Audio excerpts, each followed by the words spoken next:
Tem gente chegando ainda. Fico muito feliz aqui no lançamento do catálogo, da exposição sobre as formas tecidas do Jacques Doucet e Norberto Nicola. Queria justificar a ausência do Elício de Braque, do AVAF, que foi diagnosticado com Covid, e para a segurança de todos nós, ele mandou um vídeo que vai ser projetado aqui, tá? Queria agradecer a presença também da Graça Bueno, consultora da exposição, e da colaboração da Denise e do Abdala, que tem textos no catálogo. O catálogo está à venda ali na lojinha até às 7 horas, eu acho, 6 horas. E quem tiver interesse pode adquirir lá. Eu queria, antes só de iniciar, situar um pouco essa exposição no contexto da programação de 2022 do UMAN, e lembrar que, se no ano passado o UMAN discutiu o centenário da Semana de 22, antecipando, né, o centenário, nesse ano a gente está falando do momento posterior da arte moderna, que envolve a abstração, tanto a abstração geométrica como lírica, e a gente está atualmente com a programação na Sala Milo Vilela, com a exposição do Samson Flexor, e não por acaso, né, na Sala Paulo Figueiredo, com a exposição do Doucet e do Nicola, que se conheceram no ateliê abstração que o Samson Flexor ministrava ali no início dos anos 50. Além disso, estamos, né, com a exposição do Prato de Parede, do Márcio Galan, que também, de algum modo, atualiza, do ponto de vista contemporâneo, a discussão sobre a arte geométrica, que no Brasil tem uma tradição tão grande. Eu não vou me alongar aqui, porque temos muitas falas de especialistas na tapeçaria, e eu queria iniciar pedindo a projeção, então, do vídeo, enquanto eu agradeço a presença, né, de todos vocês mais uma vez, da Graça. A gente pode soltar, Alex, o play aqui da fala do Eli, que gravou especialmente aqui para a nossa conversa. Oi, meu nome é Elício de Braque, eu trabalho com o pseudônimo Assume Vive de Astrofocus, o AVAF, e eu sou o curador da exposição Os Pássaros de Fogo Levantarão Voo Novamente, as formas tecidas de Jacques Doucet e Norberto Nicola, que está acontecendo agora no MAN de São Paulo. Infelizmente, eu não posso estar aí com vocês hoje, mas estou gravando um vídeo para fazer uma apresentação das minhas ideias e falar um pouco da exposição e passar a bola depois para os meus colaboradores maravilhosos que estão aí com vocês, a Graça Bueno, a Denise Matar e o Abdala, e o Cauê Alves também. E então, eu queria falar um pouco da gênese, né, desse projeto. Na verdade, tudo começou no final de 2018, em setembro, mais ou menos. A gente estava tendo uma exposição individual na Galeria Triângulo, que é a galeria que representa nosso trabalho em São Paulo, aonde a gente estava mostrando as nossas tapeçarias dançantes. E o Felipe Chaimovic, que era o curador do MAN na época, viu essa nossa exposição e falou que a gente deveria ver uma exposição que estava acontecendo ao mesmo tempo no MAB FAAP. E eu fiquei interessado, ele me falou que era uma exposição de tapeçarias, e eu não me lembrava o nome do artista exatamente, mas ele foi muito enfático que eu deveria ir lá ver a exposição. E eu fui imediatamente, e era uma retrospectiva do trabalho do Jacques Doucet, que eu não conhecia, não tinha sido exposto ao trabalho dele, e eu fiquei maravilhado. Era uma exposição que tinha pinturas, maquetes, desenhos, mas também as tapeçarias tridimensionais dele, também soltas no espaço, né, penduradas no teto. Eu fiquei intrigadíssimo, eu fiquei bem impressionado com a exposição, e eu comecei a pesquisar, querendo saber quem era esse artista, né? E daí eu fui descobrir que ele tinha trabalhado com outro artista chamado Norberto Nicola, que eles tinham tido um ateliê juntos. E eu fiquei um pouco impressionado que eu nunca tinha ouvido falar dos dois, e como eu tenho interesse grande assim, em tapeçaria, eu fiquei um pouco chocado de desconhecer o trabalho deles. Assim. Eu comecei a perguntar para diferentes amigos, pessoas assim, que eu conhecia, e ninguém conhecia, né? E daí eu vim a saber que a Graça, que a gente se conhecia, a gente não era íntimo, assim, mas a gente já tinha cruzado o caminho assim, na vida, e eu fui entender que a Graça era a grande conhecedora da tapeçaria artística, né, do brasileira. E daí eu fui atrás dela para ter umas aulinhas, né? E a Graça foi super generosa, me apresentou o trabalho dos dois, me contou a história dos dois. E imediatamente eu já comecei a pensar num projeto curatorial, né? A gente sempre teve práticas curatoriais dentro dos nossos projetos AVAF, mas a gente nunca tinha curado oficialmente uma exposição com trabalho de outros artistas, né? E daí isso me veio à cabeça imediatamente, né? Imediatamente eu pensei em fazer uma proposta de uma exposição dos dois, né, para o MAM, né? E eu montei um projeto, né, imediatamente. A princípio tinha uma ideia de fazê-las girar, né, como as nossas, né, a dançal, né, que é uma coisa que seria impossível com essas tapeçarias históricas. Mas montei um projeto e o projeto foi aceito, né, pelo museu. E o ano de 2019 foi, na verdade, o ano que essa exposição, a gente foi atrás de todos os detalhes, foi descobrir, né, que coleções tinham o trabalho deles, né, que instituições tinham os trabalhos, né, e eu comecei a montar essa exposição no ano de 2019, né, e também a Graça me introduziu a Denise Matar e o Abdala, que são respectivamente grandes conhecedores do trabalho do Norberto Nicola e do Jacques Duché. A gente teve encontros, conversas, né, e tudo começou a se formar, né, na minha cabeça de como essa exposição se concretizaria. Uma coisa muito importante que me veio de cara, que não seria uma exposição histórica. Na verdade, eu queria fazer uma colaboração póstuma, né? Eu queria, na verdade, inserir o trabalho do Che e do Nicola dentro de um âmbito contemporâneo da arte. Eu não queria fazer simplesmente uma exposição falando da trajetória deles, né? Eu queria, na verdade, montar uma instalação com o trabalho dos dois, né?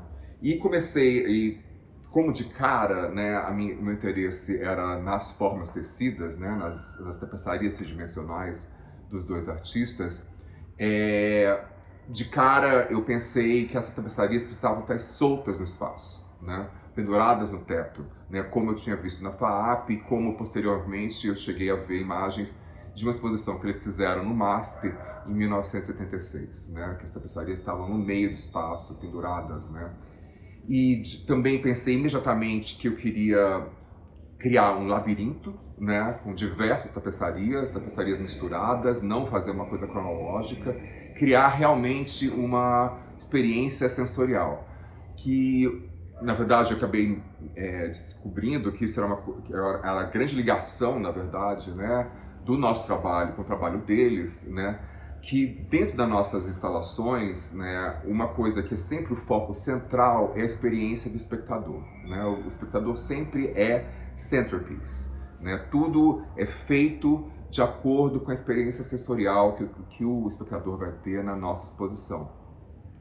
E eu fui entender que os dois, tanto o Nicola quanto o Duché, também tinham essa preocupação da experiência sensorial. E foi uma das razões, na verdade, que os levaram a trabalhar com a tapeçaria, né? Que os dois, na verdade, se conheceram fazendo parte do ateliê Abstração, né, do Samson Flexor, nos anos 50. O Jacques Duché entrou no ateliê Abstração em 51 e o Nicola em 54.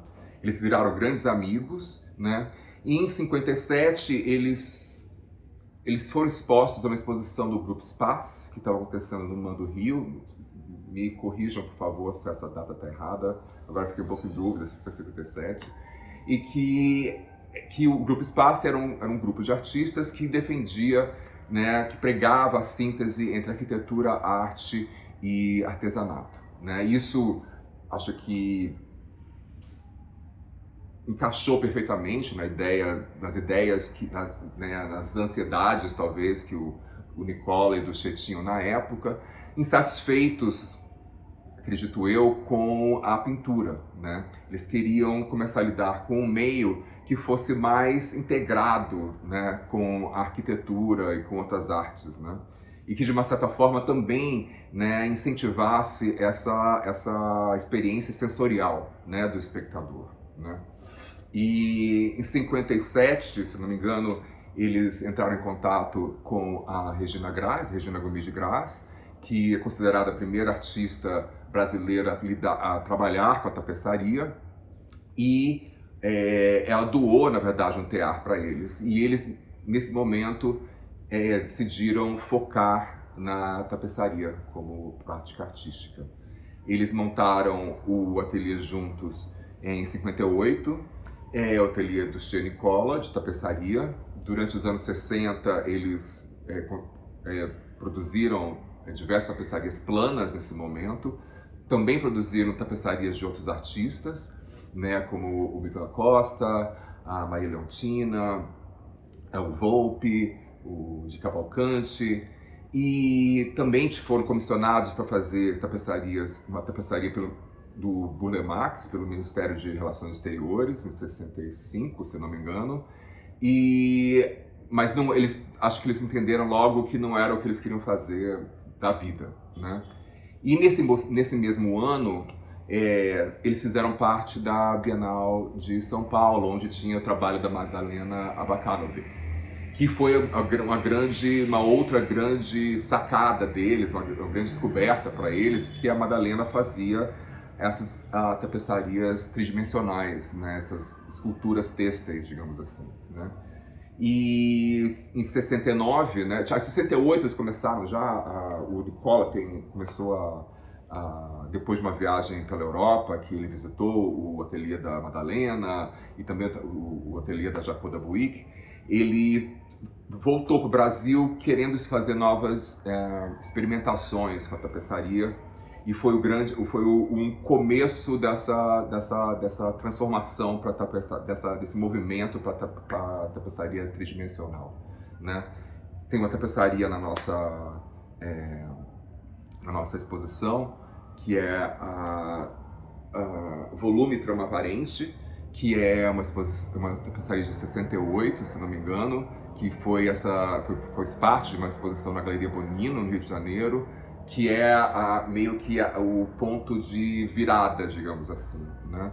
E daí tem uma outra tapeçaria que é de 69, se não me engano, Graça, Denise e Abdala me corrijam, por favor, nas datas, que tá tudo aqui na minha cabeça, mas me confundo às vezes, né? E em 69 eles tiveram uma exposição na Galeria Documento, em São Paulo, que foi a exposição que inaugurou, na verdade, esse momento da tapeçaria tridimensional no trabalho deles, quando eles, na verdade, escreveram esse manifesto, né, das formas tecidas para essa exposição e expuseram uma série de tapeçarias com essas ideias já.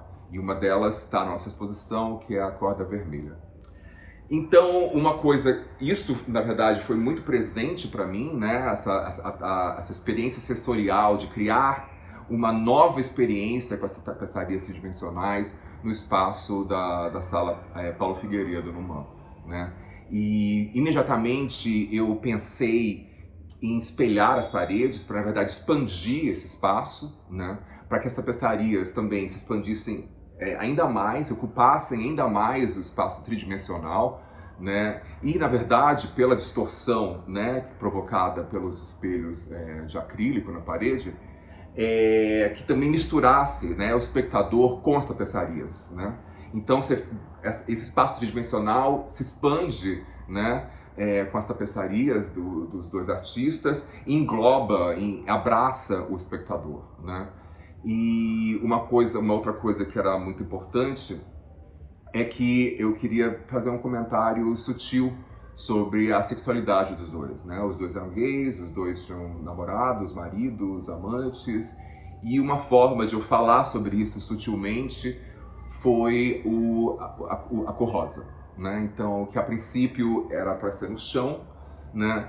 E depois acabou virando indo para o teto, né? Que foi na verdade uma sacada fantástica do nosso colaborador, né, na expografia, que é o Chalab, que fez essa proposta e na verdade foi exatamente o que deveria ter sido feito. E o Chalab resolveu toda a história de pendurar também as tapeçarias no teto, né? E foi uma excelente colaboração que a gente teve. Uma outra colaboração muito fundamental também foi a participação do Estúdio Campo, né, que fez toda a identidade visual da exposição. Que uma grande questão muito importante para mim era que nada interferisse nessa experiência sensorial do espectador, né? Eu não queria nenhuma plaquinha com o nome das tapeçarias, eu não queria texto numa folha de papel, numa mesa no meio da exposição. Eu queria que todos os elementos fizessem parte dessa experiência sensorial, né? E o Estúdio Campo teve essa grande sacada, né, que a gente tinha duas questões, né, onde entra os créditos, como a gente também determina o espaço de segurança em volta de cada tapeçaria.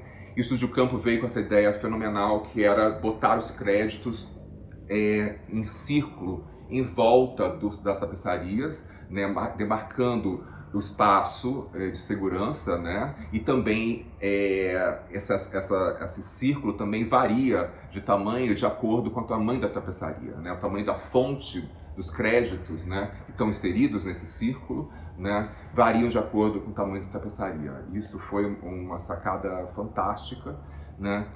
E eu também queria falar um pouco brevemente sobre o título, né? O título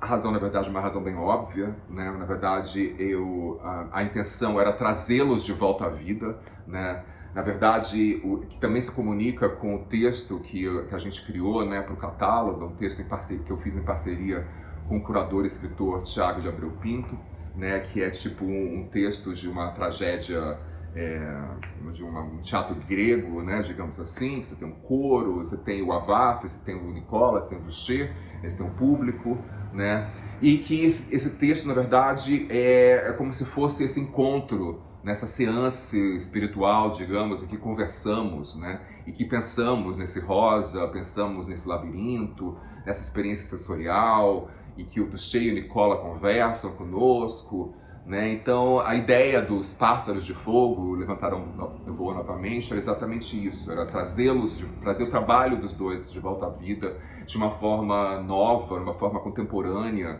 né? Inseridos no contexto contemporâneo das artes visuais, assim. E isso foi extremamente importante, isso se reflete no catálogo, né? O catálogo, na verdade, também foi desenhado pelo Estúdio Campo, também genial.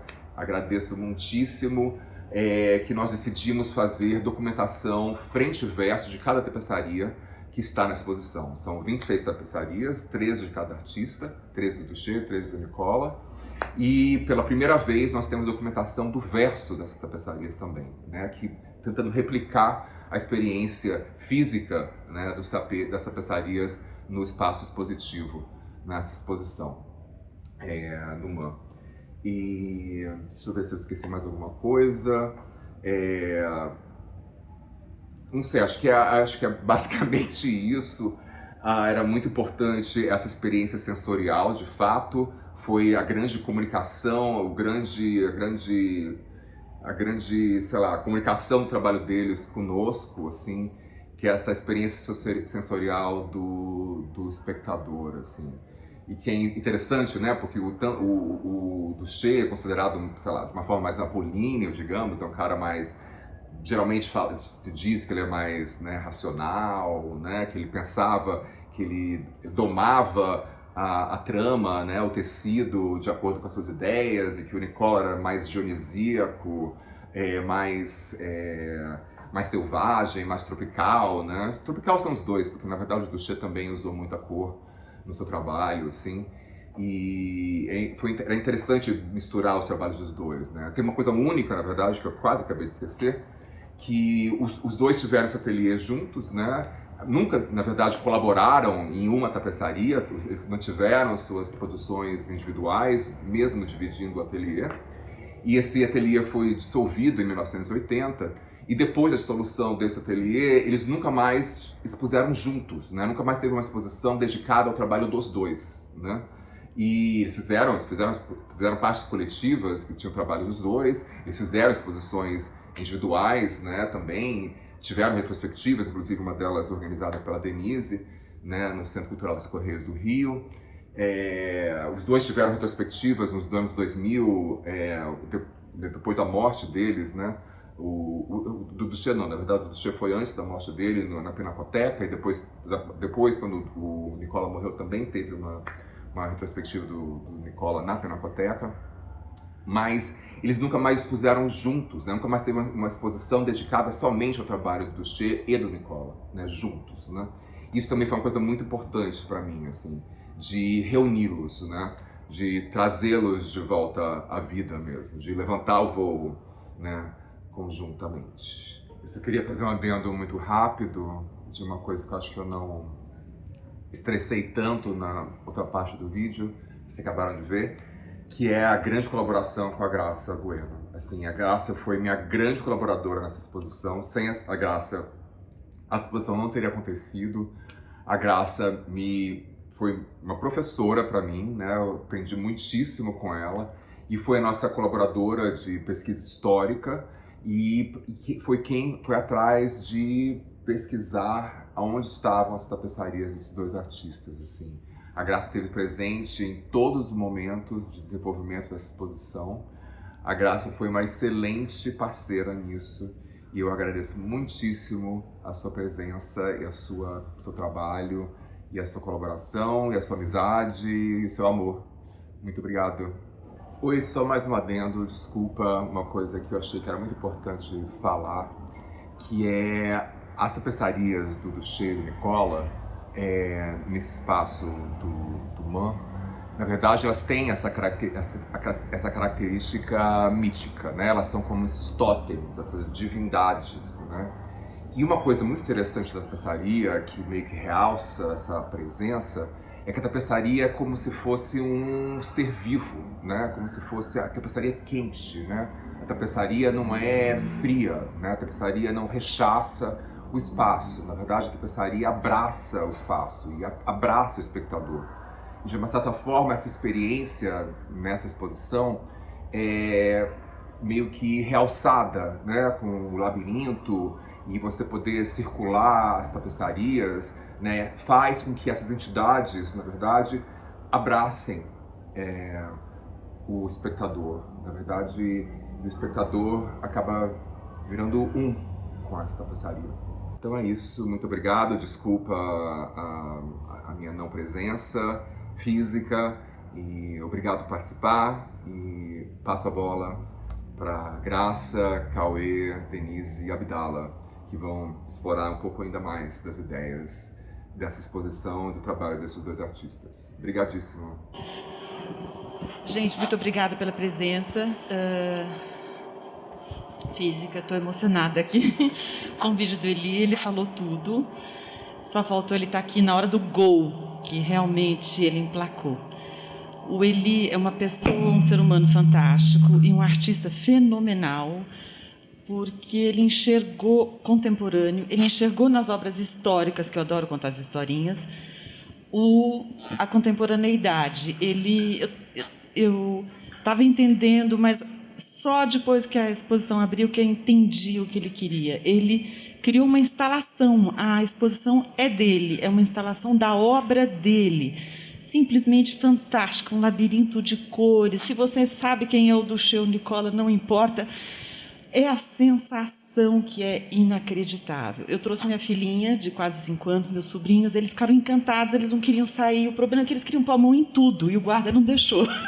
Ainda bem. Ainda bem, né? Mas a gente precisa lembrar que nas trienais do MAM, que a Eva Soban fez parte, está aqui, nossa artista viva, contemporânea e histórica, ganhou prêmios aqui no MAM em 79, inclusive, conheceu pessoalmente o Duché e o Nicola. Nas trienais do MAM, que o Nicola foi um grande agitador, depois a Denise vai contar mais, o Abdala também, a gente podia passar a mão. Então, só isso que está faltando na exposição, passar a mão, porque essa sensação é maravilhosa.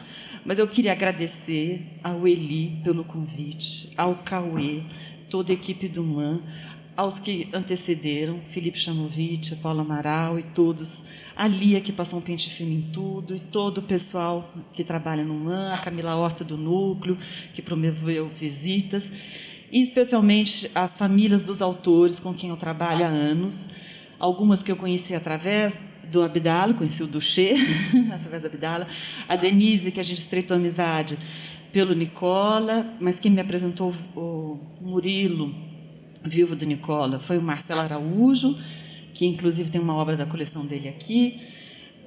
Então, todas essas famílias com quem a gente vem trabalhando há muitos anos, a Ana Rosa está presente, que agora é herdeira do Nicola. Agradecemos ao empréstimo, gentilmente, das obras do Nicola, do acervo dela, e a todos os museus, que talvez eu vá falar aqui e esqueça de alguém, mas só para relembrar, o meu trabalho com ele foi assim, ele parecia uma criança quando esteve comigo, ele falou, quero essa, mas a gente estava olhando em livros do nosso acervo, arquivos que eu tenho acesso, tanto pelas famílias dos autores, quanto das bibliotecas do MAM, onde eu descobri muita coisa, na biblioteca da Bienal. Ele falou, quero essa. Eu falei, Eli, não é assim. A gente nem sabe onde é que está. Ele falou, eu quero essa, parecia uma criança. Então, eu fui atrás. Essa aqui está com Marcelo Araújo, essa aqui ainda está com Ana Rosa, essa daqui está no Museu Histórico Nacional, porque até no livro que a Denise fez, não tenho crédito para todos, o livro que o Abdala fez, Plano e Relevo, na Pinacoteca, também não tenho crédito. E, graças a Deus, a gente tinha os museus herdeiros, a Laura Rodrigues da FAAP, foi bastante colaboradora, e a exposição que a FAAP realizou em 2018 foi bem recente, então ele teve a oportunidade. A gente também vinha fazendo esse resgate histórico, com muita paixão, muito amor, muita dedicação, com a minha equipe e colaboradores contratados também. E graças a Deus também que eu conheci o Abdala e a Denise, porque eles me ensinaram muito, e a experiência da pesquisa também, do papel histórico. Então, tudo que está aqui, eu mapeei.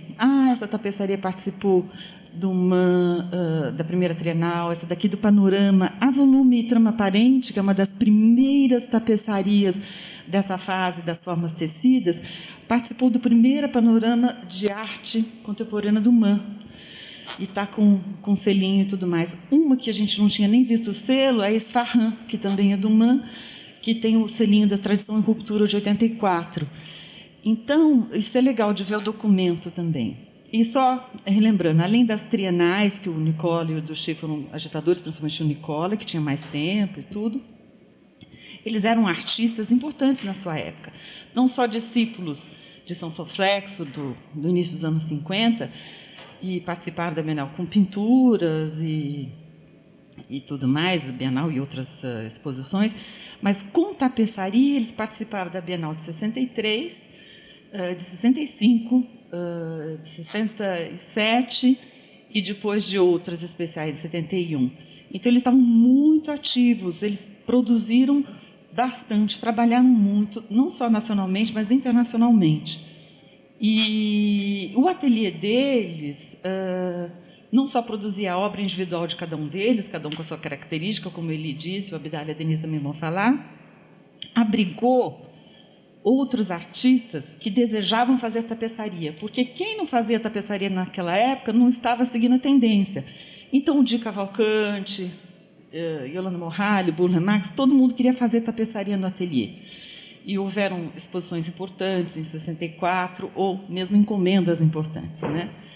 Mas, enfim, não quero me prolongar muito, porque eu gostaria muito que a Denise falasse, o Abdala, e qualquer coisa me perguntem. Tem muitas datas aí para a gente falar. Só corrigindo uma datinha do Eli, que ele falou dessa primeira exposição com as tapeçarias suspensas, no máximo foi em 73, não 6. Tá? Só isso. Obrigada, Carreira. Acho que é melhor.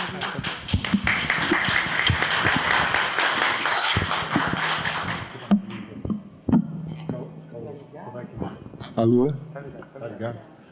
Bem, eu vou direto à parte sensorial.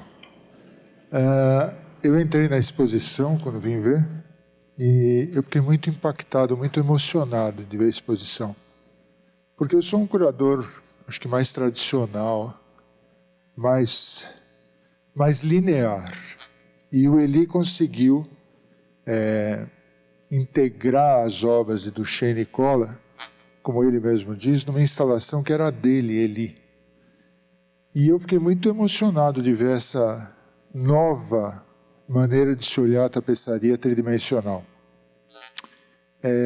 Eu já falei bastante sobre Duchamp, ateliê, abstração, já falei muito sobre tanta coisa, eu vou ser mais sucinto dessa vez e depois, se quiserem, vocês perguntam. Uma coisa muito importante que está no manifesto e que o Jacques sempre me dizia, ele sempre teve muita resistência com o fato de que você não podia tocar a obra de arte, né? Então, assim, não ponha a mão, não encoste na Mona Lisa, não ponha o dedo não sei aonde. E no final de 59, quando a tapeçaria começou a ressurgir na figura do Lussard, na França, o Jacques, muito antenado com as coisas da época, ele imediatamente pensou, puxa, se eu começasse a fazer a tapeçaria, as pessoas iam poder pôr a mão, né? Então, assim, é o oposto do que todo mundo fazia. E é interessante porque, evidentemente, ele conversou isso com o Nicola e os dois concordaram. E o tal cartesianismo francês do Jacques, a minha experiência de quase 25 anos de convivência, não sei se diária, mas semanal, sem dúvida, ele era muito afetivo. Não tinha uma frieza francesa de forma nenhuma. A Denise também conheceu o Jacques. Ele era muito cálido, muito racional, mas muito bem centrado na parte emocional. É muito difícil a gente dizer isso, e talvez não seja nenhuma verdade total, mas o Jacques era uma pessoa muito bem resolvida na vida toda, artisticamente, afetivamente, e ele ficou mais na retaguarda do ateliê Duchamp, Nicola, porque ele mesmo dizia, bem, eu não era um artista de período integral, o Nicola era. Então o Nicola viajava mais, mas o Jacques era um professor. Ele veio para o Brasil com uma missão francesa, ele veio para fundar a Aliança Francesa da Vila Mariana e para incentivar o Liceu Pasteur. Então, assim, ele sempre dizia isso para mim e para os amigos. Olha, não se esqueçam que eu era um professor. Então, o Nicola tinha uma atividade administrativa também, acho que pode falar isso. O Jacques tinha uma atividade criativa e menos administrativa. Mas, assim, a obra do Jacques é muito quente. O Eli fala isso, né? A gente entra nessa exposição e é inacreditável. Isso eu senti, você fica abraçado pela exposição. E essa coisa de espalhar as paredes, na hora eu imaginei, puxa vida, eles estavam ligados à nova tapeçaria, que era o espaço arquitetônico, né? O Eli conseguiu ampliar esse espaço arquitetônico ao infinito. O reflexo das imagens não tem limite ali. É um espaço infinito. Eu achei uma exposição realmente surpreendente e belíssima.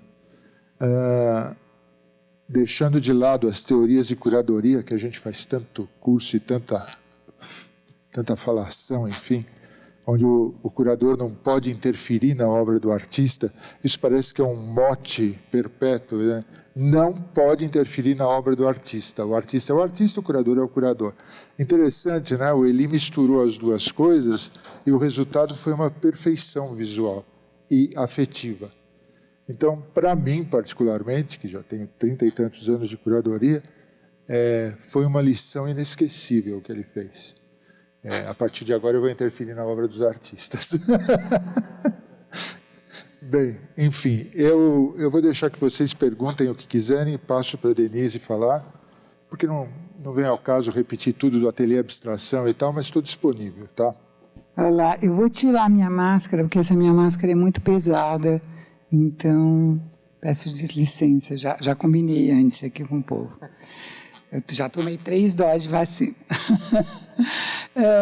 Eu vou falar um pouquinho sobre o Nicola. O Nicola ia ficar pirado com essa exposição. É a cara do Nicola. Porque, de fato, dos dois, o Nicola era uma pessoa muito mais assim, sensual. Assim, ele era uma pessoa muito preponderante, né? E, curiosamente, como a Abdala falou, que eu contei para eles uma outra conversa nossa, eu tenho uma vivência muito grande, na verdade, maior com o Duché, pessoalmente, do que com o Nicola. Por quê? Porque Duché foi meu professor na Aliança Francesa durante 4 anos. Porque ele dava aula, eu tinha aula na Central, porque eu já estava no curso de Língua e Literatura, então quem dava o curso de Língua e Literatura era o Duché. E eu tive uma experiência incrível com ele, porque ele brigava muito comigo.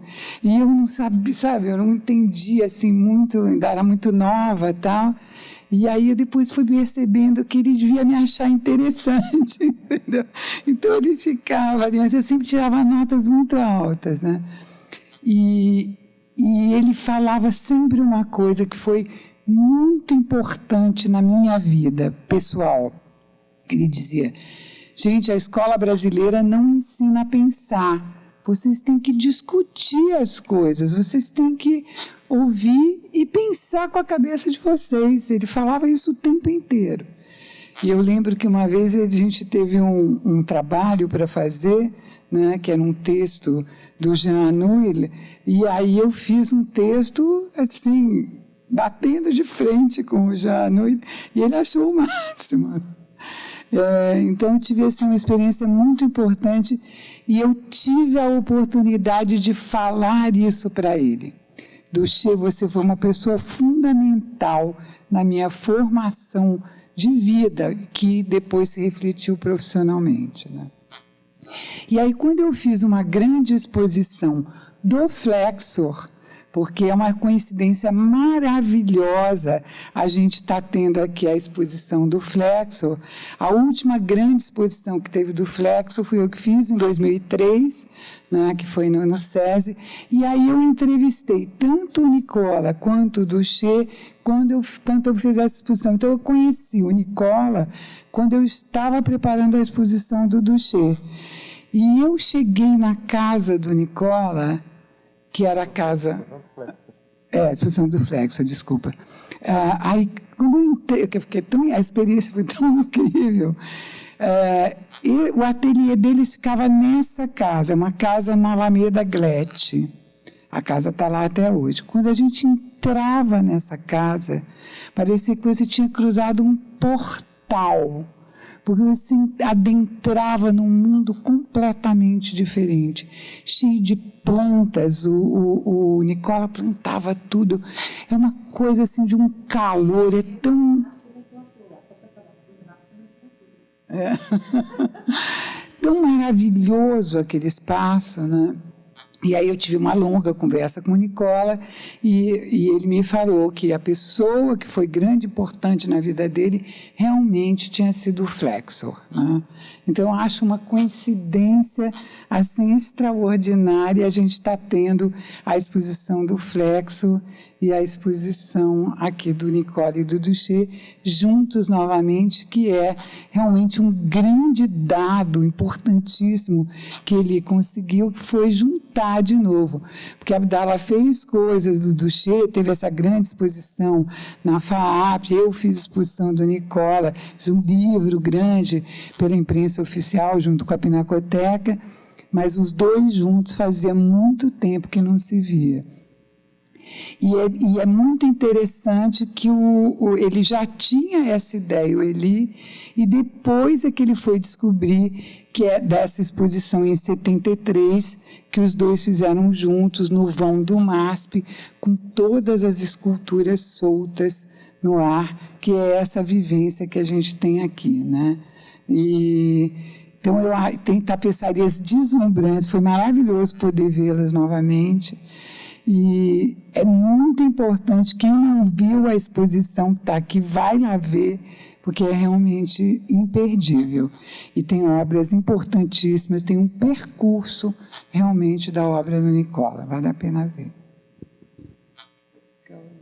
De abrir para o público, quem quiser fazer pergunta pode levantar a mão, que aí a gente leva o microfone. Eu queria ouvir de vocês um pouco sobre... O Elie falou isso rapidamente no vídeo, mas sobre essa retomada da tapeçaria no campo da arte contemporânea e o modo como ela tradicionalmente foi muito excluída como arte, né? A ideia de belas artes, que incluía pintura, escultura, deixava a tapeçaria como artes aplicadas, deixava aquilo como algo menor. A exposição que o MAN apresentou com a curadoria da Marielle Similier, que trouxe as tapeçarias da Regina Graz, tocou nesse assunto, né? O modo como a Regina Graz ela nunca foi reconhecida como uma grande artista, embora talvez tenha participado da Semana de 22, alguns dizem que sim, outros dizem que não se sabe certamente se ela participou ou não, mas se ela não participou foi justamente porque ela fazia tapeçaria, né? não fazia pintura, então tinha um dado de que a tapeçaria era algo muito ligado à manualidade, muito ligada ao trabalho feminino e, portanto, desvalorizado como historicamente o trabalho feminino foi ao longo, né, de tantas décadas aí e séculos, né? Mas a gente tem visto, especialmente, né, acho que os anos 2000 para cá, né, uma revalorização. Se as bienais dos anos 60 apresentavam, depois dos anos 70, 80, 90, isso não foi forte, mas a gente tem visto uma recuperação. A Tate fez recentemente em Londres, né, uma exposição da Annie Albers, né, que foi uma das figuras fundamentais na fundação do ateliê de tapeçaria da Bauhaus, e que inclusive veio, né, para a América Latina justamente para pesquisar as tapeçarias dos povos andinos, que se interessou pela cultura ancestral, indígena, e isso foi muito importante para a tapeçaria dela. E interessante que o Duché e o Nicola não estavam tão interessados nessa tapeçaria, ou estavam? Também uma pergunta, Nicola, né? Sim. O Nicola mais. Nicola, sim. O Duché, como um francês, estava muito ainda preso. O Nicola, ele fez uma grande... Primeiro, assim, logo que eles começam a trabalhar, eles fazem uma exposição fora na América Latina, e o Duché e o Nicola ficam um tempão pesquisando, e aí ele se dá conta dessa ancestralidade da tapeçaria e ele se torna realmente um defensor mesmo. Ali o Nicola é briguento, né? E tem uma outra coisa muito interessante, só complementando, que o Nicola, ele fez a primeira grande exposição que houve sobre a arte plumária brasileira foi feita pelo Nicola aqui no MAN. Aí essa exposição foi uma exposição que surpreendeu todo mundo, ficou todo mundo bobo com a exposição. Aí a exposição viajou pela Europa, aí depois ela voltou e ela foi apresentada na Bienal de São Paulo. E o Nicola dizia, né, que a todo o trabalho indígena é tapeçaria, né? Toda a arte plumária é tapeçaria. Trama, né? A cestaria, né? Claro. Só espera um pouquinho que está gravando e ele vai levar o microfone.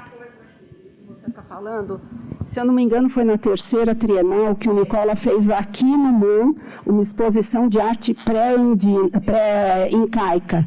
E foi maravilhosa, porque ele trouxe coleções de gente super importante para cá, e ele trouxe dentro da exposição uma pré-incaica. Primeiro foi uma arte indígena e depois uma arte da América Latina.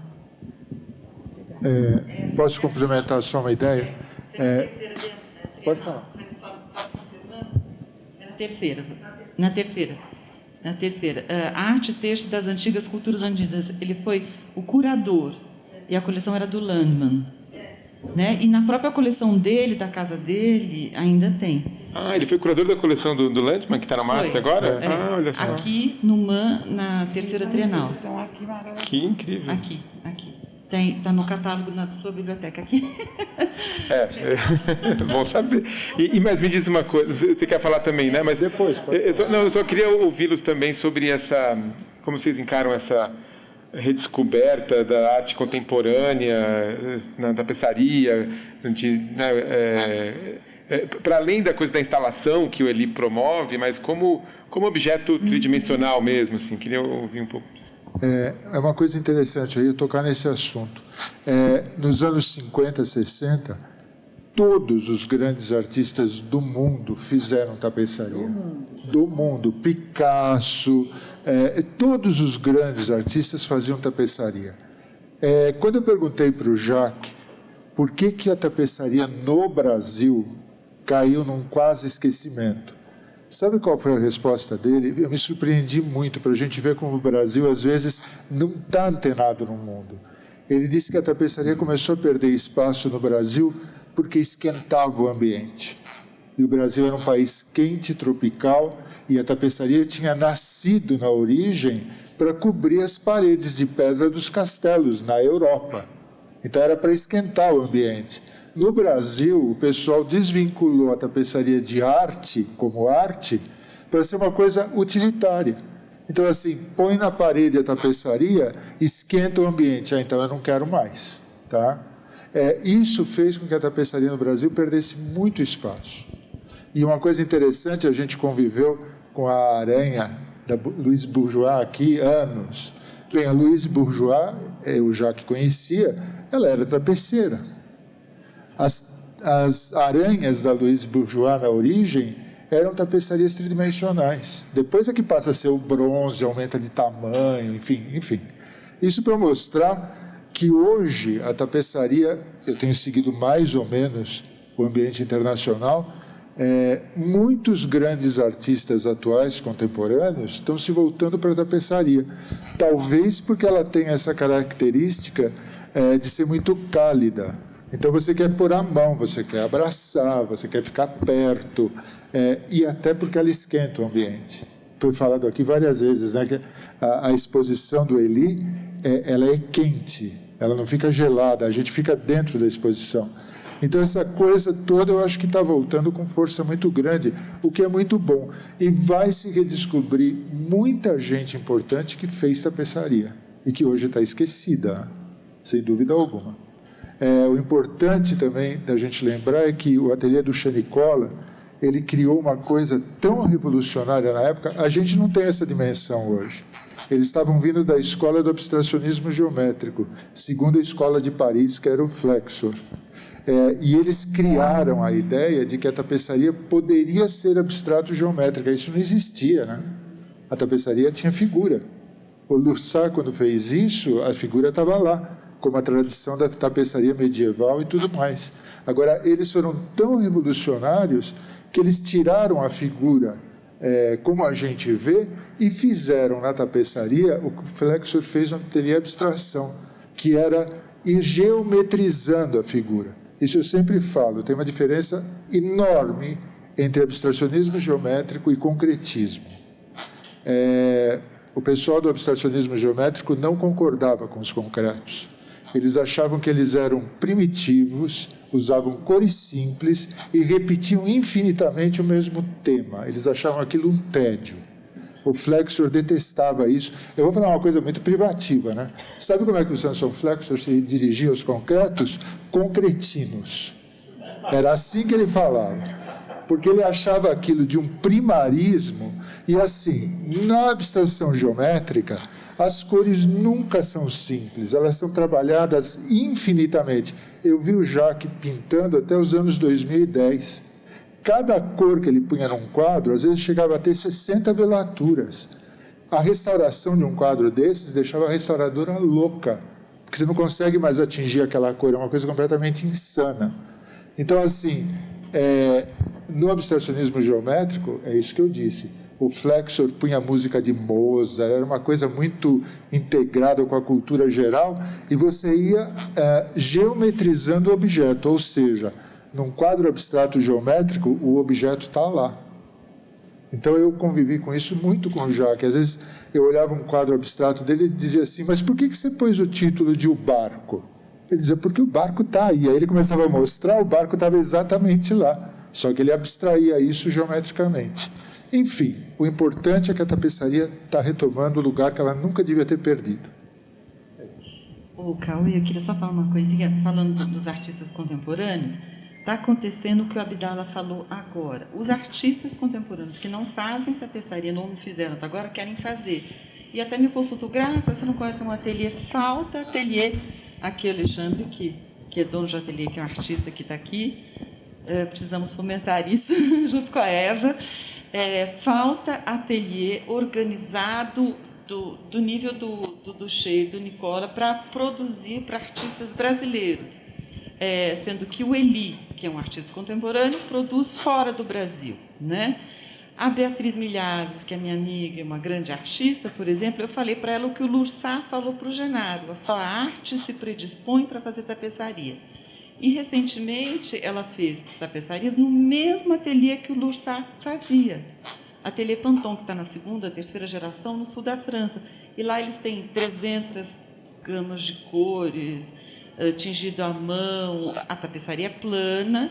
Eu não menosprezo a tapeçaria plana, que ele enalteceu a tapeçaria formas tecidas como objeto. Eu ainda gosto da tapeçaria plana e muitos artistas.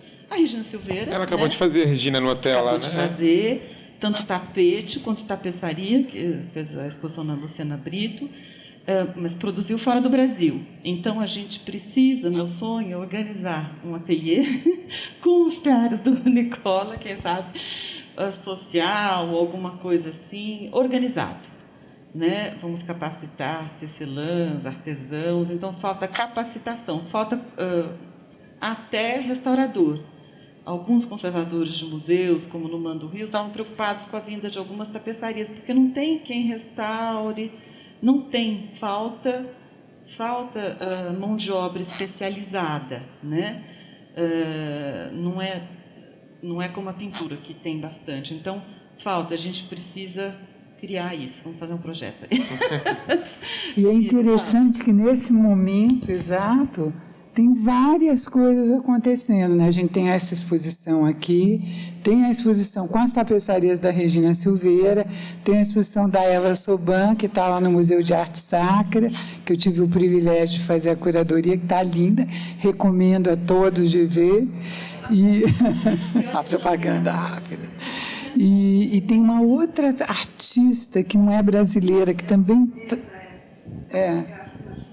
uma chinesa, né?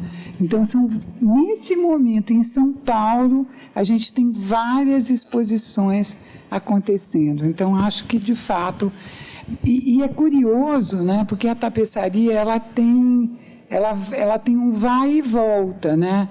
Você tem no começo da tapeçaria, a tapeçaria era fundamental, depois a tapeçaria ela cai no esquecimento, aí dos anos 50 até os anos 70, a gente tem assim, era muito importante a tapeçaria, todos os artistas, como ele falou, todos fizeram, e tapeçaria plana, e tem muita gente que se volta para a tapeçaria tridimensional, porque o Le Corbusier tinha uma frase maravilhosa.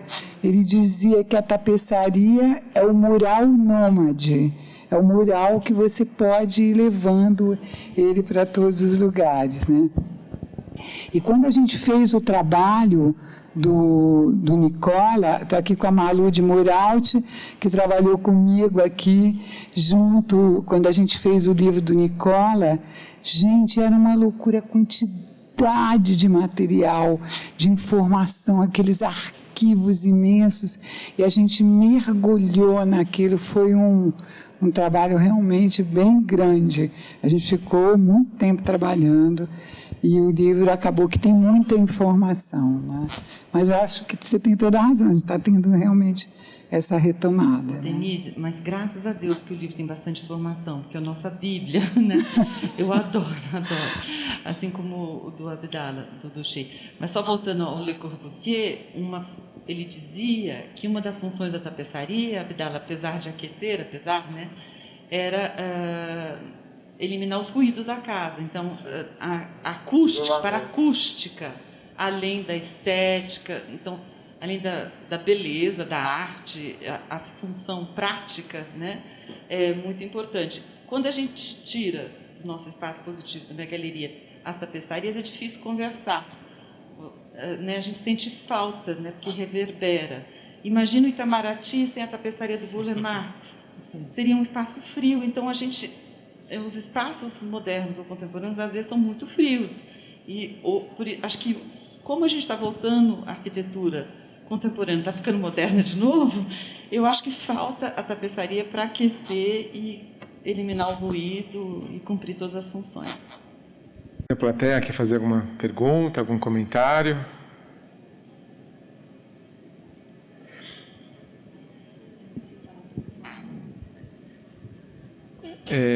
Só uma coisa que eu fiquei pensando, Abdala, e também é porque você estava falando dessa coisa do sensorial, né, que é de fato o filho da Graça também queria pôr a mão, todos nós queremos pôr a mão, e claro que não é da tapeçaria, mas assim, algo talvez seja a nossa experiência mais primordial, porque é do tecido, né? Assim que a gente nasce, nos embrulham num tecido, embrulham o neném.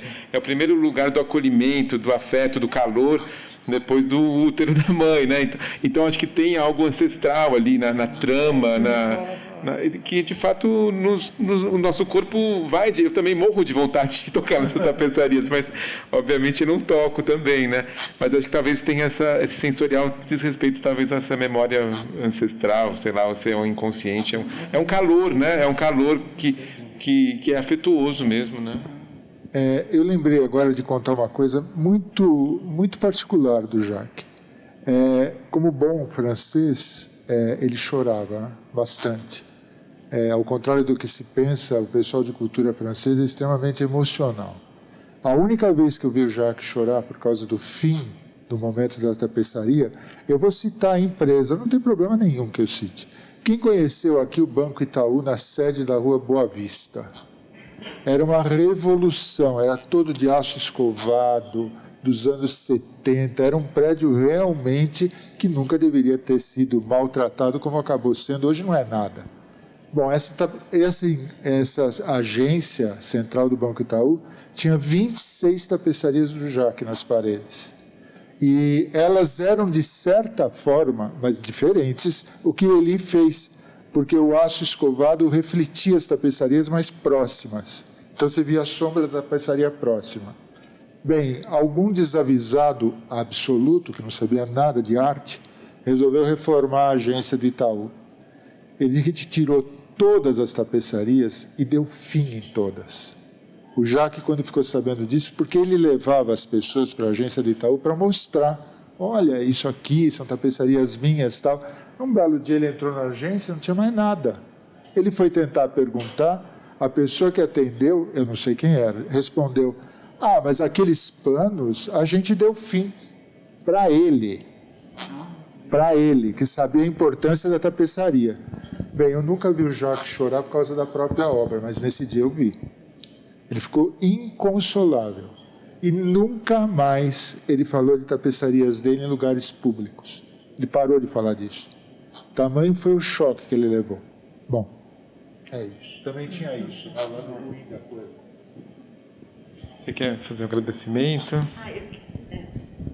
Eu queria lembrar de agradecer. O Everton Barladin fez essas fotos incríveis no catálogo. Como ele disse, a primeira vez tem a foto da frente e do verso.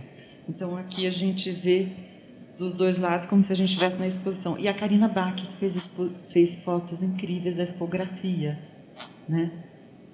Mas são maravilhosos, mas nada tira a experiência da presença. E queria falar do Rodrigo, que herdou também umas lãs do ateliê do Nicola. Que está expondo aqui. Né? A exposição Zona da Mata em colaboração com o MAC. Isso, em colaboração com o MAC. Ele fez uma vez uma homenagem ao legado do Norberto Nicola e fez uma instalação com essas lãs do Nicola, doadas pelo Murilo. Agradecendo a Ana Rosa de novo. Bom, se ninguém tiver uma pergunta, pode. Por favor, espera só ele trazer o microfone. É tão bom ouvir vocês que atiça meus pensamentos, né? Então, primeiro, assim, como é importante uma instituição como o MAN abrir as portas para mostrar isso. Pelo depoimento do Eli, ele não conhecia o Jacques, nem o Nicola e nem o trabalho. Então, um país que a gente vive que não tem memória, que não conserva, que não passa isso para outras gerações, como é importante isso. Sabe, trazer isso, ter a presença de vocês, que foi uma delícia ouvir, né? E que as coisas não podem morrer, né? Então, eu nem acho eles históricos, eu vejo o calor da obra deles, a emoção que eu vejo, para mim é isso, é contemporaneidade, porque tocou o sentimento, e o sentimento não tem prazo de vencimento, né? Ele toca ou ele não te toca, né? E eu acho que eles chegaram nesse esplendor de uma obra de arte para mim. E eu até hoje, eu convivi muito com eles, mais com o Nicola, que é uma pessoa que eu amo, eu não ponho o verbo no passado, eu amo ele.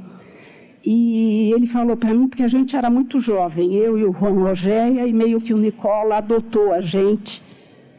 E ele falou para mim uma coisa que eu carrego até hoje, que ele falou que o mundo é dividido em Eros e Thanatos. E que ou as pessoas escolhem estar do lado de Eros ou da morte.